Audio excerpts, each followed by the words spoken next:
Kayo po ba mga bossing ko ay isa sa mga taong lubog sa pagkakautang?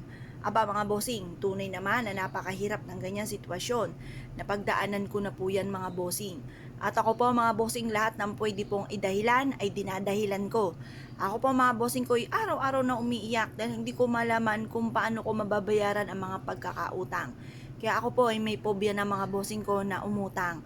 Ngayon pa mga bossing, ako po ay laging pinupuntahan. Kumbaga, wala na pong gustong humarap kasi parang nagsasawa na ng mga iba't ibang dahilan dahil pinupuntahan na po ako dito, doorbell ng doorbell, or kaya sinisigaw na dyan sa labas na magbayad na ako ng pagkakautang. Sobrang sakit.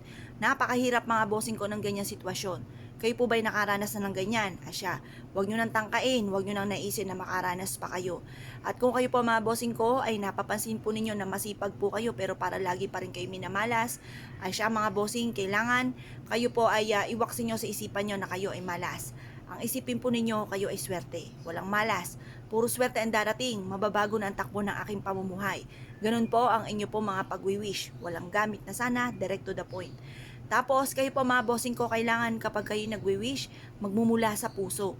At kapag po kayo ay nagwi-wish, kung ano yung binubukan ng bibig, ay tinatakbo rin ng diwa. Ngayong araw na ito, kung kailan nyo man ba ito mapapanood at kayo po ay tambak ng problema, huwag po kayong mag-iisip na hindi nyo na kaya. Ang isipin po ninyo, kaya ko to, malalampasan ko to, magiging okay ang lahat. Kaya nangyayari sa akin to dahil maaring mas pinapatatag pa ako ng tadhana. Kaya nangyari to para maging lesson sa akin. Kaya ako nga po mga bossing ko, naging lesson sa akin. Kapag po kahit na halimbawa may mga dumarating, kahit di naman ako nag-a-apply halimbawa ng mga credit cards, may mga dumarating sa akin mula sa bangko. Ay mga bossing, hindi ko po ito ginagamit. Bagkus ipinuputol ko ito at sinasabi ko po sa manager na hindi ako nag-a-apply at ayoko rin gumamit. Kasi nga po ako yung natatakot. Dahil baka dumating man yung time, knock on wood, takot po ako mga bossing. Kaya nagkaroon na ako ng phobia pagdating sa utang. Kaya wag nyo na akong gagayahin mga bossing.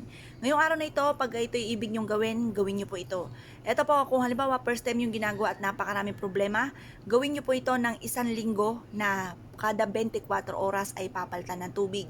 Pero kung kayo nakagawa na ng ganito or kaya hindi naman masyadong matindi ang problema, gawin nyo po ito kapag po palitan nyo ng tubig kapag po madumi na yung tubig. Huwag na lamang po yung tipo na gumagawa po kayo tapos may alinlangan kayo, huwag nyo nang gagawin.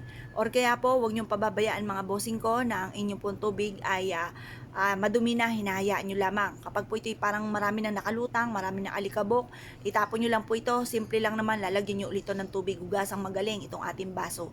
At pagkatapos mag-wish po kayo, halimbawa ganito po, harap kayo sa may silangan ng mga 6:30 or kaya alas 7, sa pamamagitan ng sipag at tiyaga at double time sa pagkayod, makakabayad na ako sa aking mga pagkakautang at kailanman ay hindi na ako mangungutang pa. Or kaya po ay sabihin nyo po dito, na i-wish po yung mga bagay na nais niyo. Magkaroon ako ng negosyo na dito na ako yayaman. Magkaroon ako ng mga bagay na matagal ko nang pinapangarap. Magkaroon ako ng malaking bahay. Magkaroon ako ng kung ano po yung nais po ninyo na walang gamit na sana. Ganon yung mga pag-wish. Ngayon pa mga bossing, pagtapos na po ay mag-wish, ito pong ating pong tubig, itapon nyo lamang po ito mga bossing. Itapon nyo na yung tubig po natin. At pagkatapos ay palitan nyo po ito ng panibagong tubig pag nagdumi na ang tubig.